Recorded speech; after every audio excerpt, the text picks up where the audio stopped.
la grève des mineurs. Elle va durer 1 an, cette grève. Au bout d'1 an, elle est défaite dans une intransigeance absolue du pouvoir britannique. Eh bien, voyez-vous, cette défaite d'1 an, c'est la classe ouvrière britannique qui a eu les reins cassés. À partir de là, tous les droits se sont envolés en Grande-Bretagne. Ça a été un tournant incroyable qui s'est emparé de l'Europe entière parce qu'en même temps, Reagan, c'était les contrôleurs aériens, et vous avez eu la même vague aux USA, avec la même défaite, avec les mêmes combats, avec le même acharnement, avec la même intransigeance. Eh bien, vous voyez, on a assisté là à un tournant qui ensuite s'est emparé de l'ensemble des économies mondiales et du monde entier, qui en 82-83 s'est, de mon point de vue, exprimé en France, avec le tournant de la rigueur et le combat qui a été mené en France, le débat qui a été engagé entre, d'une part, accepter les règles financières, qui étaient les règles au nom de l'ouverture européenne qui s'imposaient à tous. Donc c'était le cadre qui allait être accepté sous l'impulsion du gouvernement, qui à l'époque était le gouvernement Mitterrand, et sous l'impulsion essentiellement de Jacques Delors et de Mauroy. Et puis d'un autre côté, vous aviez un sein de ce gouvernement, des gens qui expliquaient comme Chevènement, je ne suis pas en train de dire, moi je suis d'accord avec les uns ou les autres, j'essaie de comprendre comment on en est arrivé là. Des gens qui ont dit dans ce gouvernement que ce tournant de la rigueur était un tournant catastrophique parce qu'il allait remettre en cause des droits élémentaires qui étaient des droits collectifs. C'est la première solution qu'il a emportée, et on sait ce qu'il en est advenu peu à peu. Cette ouverture au marché financier en a abouti à une situation que nous connaissons et qui est la situation que nous vivons. Alors, je crois que, partant de là, c'est dans ce contexte qu'il faut prendre la situation concrète dans laquelle nous nous trouvons. Au point de départ de l'argument qui remet en cause le travail, il y a la question du coût du travail. C'est l'argument traditionnel que l'on entend. Vous remarquez d'ailleurs que c'est un argument qui n'est pas seulement, parce que ce serait très simple, un argument de droite.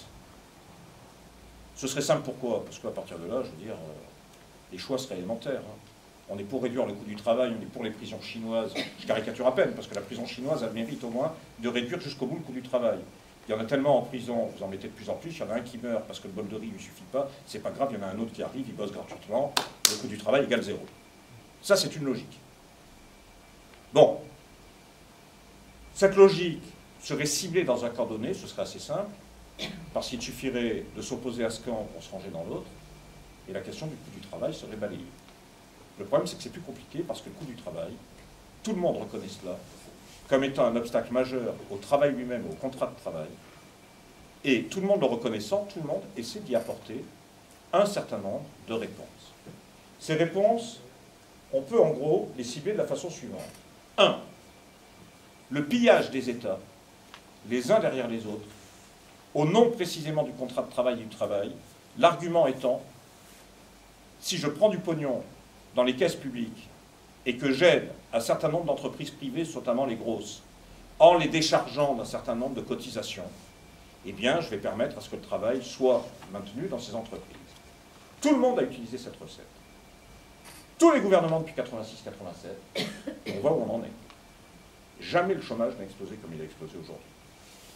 D'ailleurs, je pense qu'il y a une question intéressante qui est la question des mots et des termes. Regardez ce qu'on nous dit. On nous dit qu'il faut diminuer les charges. Ah, évidemment, nous, comme on est plutôt de bonne composition, on considère que toute charge mérite d'être allégée parce que par définition, une charge, c'est lourd. Et par définition, si c'est lourd, c'est pénible. Donc, on a dans la tête, par exemple, le godet de la région, qui est chargé comme une mule, c'est le cas de le dire, qui n'en peut plus, qui crève sous le poids, et bon, levons les sacs, mettons-les de côté. Sauf que, voyez-vous, lorsqu'on nous parle de charge, on se moque de nous. Parce que ce n'est pas de charge dont il s'agit. Il s'agit de notre salaire. Ce qu'ils appellent charge pour les employeurs, c'est notre salaire différé. C'est la part de salaire dont il a été dit dans les années 45-47, au lendemain du Conseil national de la résistance, dont il a été dit que notre salaire était divisé en deux. Il y a un salaire direct que l'on touche, qui permet de payer son loyer, de vivre tous les jours, etc., etc. Il y a un salaire qu'on ne touche pas, qui est ce que l'on nomme le salaire différé, et que l'employeur est amené à payer à un certain nombre de caisses qui permettent, parce qu'elles sont socialisées, d'assurer, là, la retraite, là, la santé, là, l'éducation, là, les allocations familiales, etc., etc. Donc, quand on nous dit que les charges sont trop importantes, les mots ayant un sens, les charges, ça ne veut rien dire. C'est notre salaire qui est trop important. Et donc, lorsque l'on dit qu'il faut qu'on les décharge, on dit juste qu'il faut qu'ils nous payent moins cher. qu'il faut donc qu'il diminue notre salaire à travers le salaire différé qu'il n'aurait plus à payer. Et vous voyez, cette question elle est importante, parce que ça aboutit à quoi? Au nom de l'exonération de charges. Depuis les années 86-87, je vous passerai le détail des comptes. Tous les gouvernements confondus, de gauche comme de droite, ce sont des centaines et des centaines de milliards qui ont été prélevés dans les caisses de l'État pour renflouer les caisses sociales dont étaient exonérés les entrepreneurs et les chefs d'entreprise.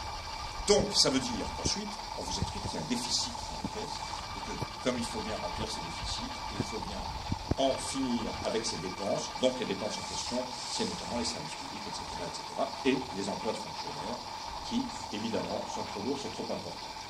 Alors, je pense que la question du travail, partant de là, et partant de ce contexte international, eh bien, a au moins un mérite, c'est d'unifier ce que l'on veut opposer depuis des années dans notre pays, c'est-à-dire le public et le privé. Voyez-vous, pour une des premières fois, et ça me semble une des leçons essentielles, secteur public et secteur privé se trouvent dans la même barque sur cette question centrale qui est la question du travail. Si aujourd'hui on continue à nous raconter qu'il y a dans notre pays des privilégiés que seraient les fonctionnaires, au regard des pauvres gens qui se lèvent tôt le matin et qui seraient sous un contrat de droit privé, eh bien, si on veut nous raconter ça, aujourd'hui, on suit nous. Aujourd'hui, il n'y a plus de privilégiés, il n'y en a pas du tout. Aujourd'hui, il y a à la même sauce des gens qui sont mangés par la précarisation, par la précarité, et je vais essayer de vous montrer comment ça se passe, chiffre à l'appui, et de quoi il s'agit. Premièrement, ce qui concerne la remise en cause du statut de la fonction publique. Les fonctionnaires, c'est 6 millions de travailleurs dans notre pays, 20% de la population. Je mets les 3 personnes de la fonction publique ensemble, fonction hospitalière, fonction publique d'État, fonction publique. 6 millions, 20%. Depuis 2007, les mesures appliquées par Nicolas Sarkozy, la réforme générale de l'économie, a abouti à durer 500 000 fois. C'est le plus grand plan social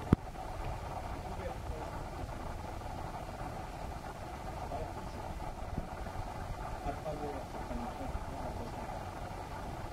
et à travers des embauches, non plus sous forme du statut de fonctionnaire, mais des embauches dans le cadre de contrats ultra précaires qui sont des contrats forts.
qui rentre pour faire le même boulot que toi, lui, c'est dans le cadre privé qu'il va rentrer, c'est sous un autre statut, c'est donc sur un autre salaire, c'est donc sans aucune garantie ou avec d'autres garanties, c'est donc etc., etc., etc.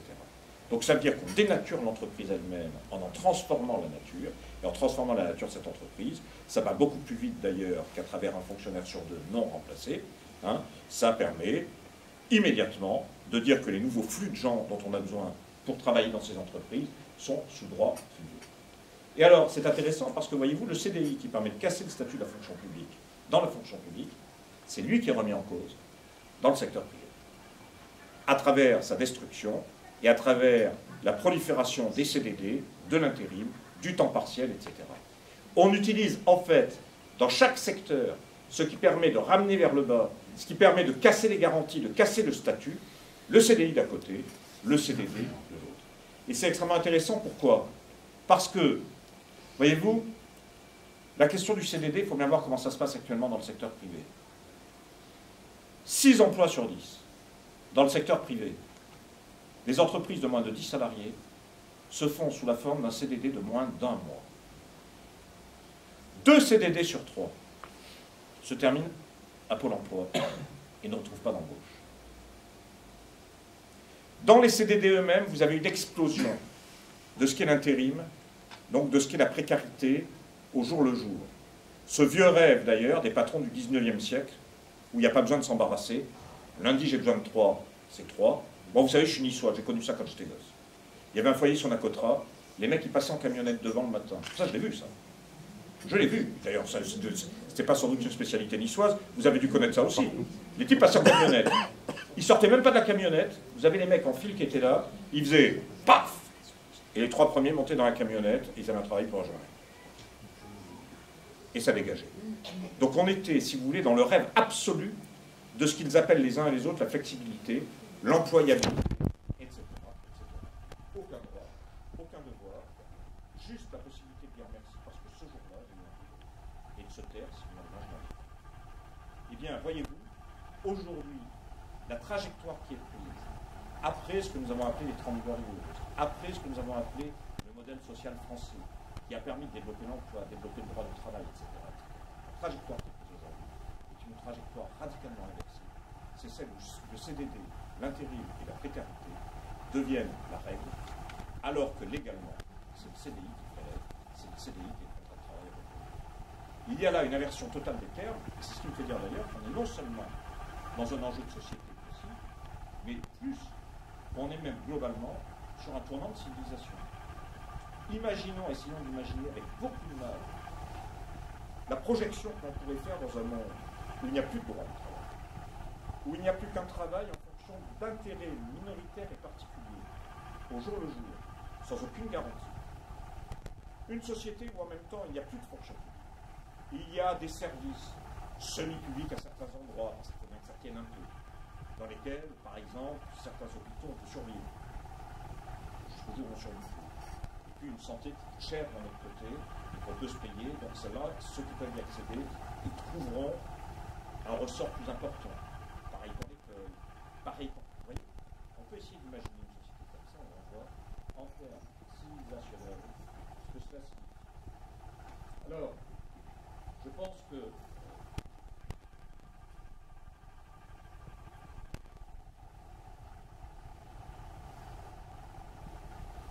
je pense que cet argument du chômage, pour boucler cette partie, cet argument sur le chômage qui part du coût du travail, qui aboutit à cette situation, en réalité, évacue à mon sens une question essentielle, qui n'est pas posée, qui n'est pas au cœur, et qui, de mon point de vue, est réelle. On parle du coût du travail. Pourquoi est-ce qu'on ne parle jamais du coût du capital? Ça semble même, je veux dire, c'est une telle évidence pour moi, mais c'est tellement anachronique parce que c'est personne. Pourtant, le coût du capital, c'est une réalité précise. Alors, vous avez vu l'autre. Vous prenez par exemple les grands patrons du CAC 40, 35% d'augmentation sur l'année dernière, qui est une année de crise comme on n'a jamais connu. Et lorsqu'ils entendent parler du SMIC qui pourrait passer de 1093 à 1700, ce sont des cris de stupeur du genre « mais qui va payer, comment on va faire ?» Lorsque, par exemple, vous apprenez que l'an dernier toujours, les entreprises du CAC 40, 71 milliards de profits. Plus de la moitié va aller dans les poches privées d'actionnaires privés. 36. Qui ne vont pas être investis, qui vont permettre à quelques actionnaires de s'en tirer fort bien. Dans une période où un ouvrier toutes les minutes, un salarié toutes les minutes a perdu son emploi, une famille par minute a basculé de l'autre côté. Et on vous parle beaucoup du travail. Quelle violence, quelle agression. C'est quand même ça la réalité du capital. Voyez-vous, Warren Buffett disait, Warren Buffett, c'est un des très gros actionnaires d'un fonds de pension, qui notamment a des actionnaires principaux d'une des agences de notation qui dégrade ou qui regrade en fonction des intérêts du monde. Warren Buffett disait, la lutte des classes existe. Et nous l'avons gagnée. Eh bien, Warren Buffett avait le mérite, à mon sens, de placer les termes dans une certaine exactitude. C'est bien le but des classes. Alors encore peu, moi dans mon métier, si par malheur je suis terme, c'était même pas paléontologique, vous voyez, ça relevait de la psychiatrie, je dois vous le dire. Dans ma profession, il fallait m'interner. Donc d'ailleurs, je ne résistais pas, c'est dire les choses, paraphraser autrement, parce que sinon c'est trop bien. Aujourd'hui, c'est quand même reconnu, et ça ne peut plus être détourné. C'est bien le but des classes dont il s'agit, avec d'un côté une classe qui est amenée à travailler et qui ne peut vivre que du travail pour fournir, et de l'autre côté, de façon parasitaire, vivre du surproduit, de la plus-value du travail qui est fourni par l'employeur. De ce point de vue-là, est extrêmement parasitaire